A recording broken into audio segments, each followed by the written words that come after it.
మీరు ఈ వీడియో చూస్తుండగానే కొన్ని వందల మంది క్రిస్టియన్స్ సిరియాలో చనిపోతున్నారు. ఒక క్రిస్టియన్ గా ఉంటున్నందుకు వాళ్ళని ఘోరంగా కొట్టేసి అటాక్ చేసి అండ్ ఈవెన్ చాలా మందిని చంపేస్తున్నారు. ఫ్యామిలీస్ గానీ లేపేస్తున్నారు. పిల్లలేమో పేరెంట్స్ లేక అయిపోతున్నారు. డైరెక్ట్ గా క్రిస్టియన్ కమ్యూనిటీస్ ని మొత్తాన్ని చంపేసి వాళ్ళ క్రిస్టియన్ జనరేషన్ ని ఆపేస్తున్నారు. ఈ టైంలో ఒక్క కంట్రీ కూడా హెల్ప్ చేయట్లేదు, అసలు పట్టించుకోవట్లేదు కూడా. ఒక వీడియో మీరే చూడండి.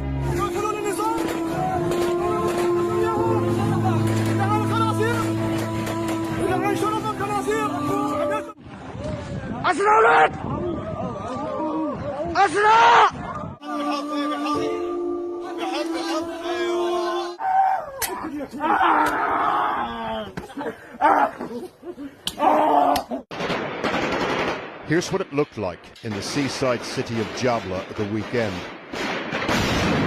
ఇంత ఘోరంగా జరుగుతుంది. క్రీస్తు రక్తంలో మనం ఒకటి, మనం ప్రార్థన తప్ప ఏమీ చేయలేం. డియర్ బ్రదర్స్ అండ్ సిస్టర్స్, ఈ వీడియోని ఎంతమందికి షేర్ చేస్తే అన్ని ప్రేయర్స్ వస్తాయి.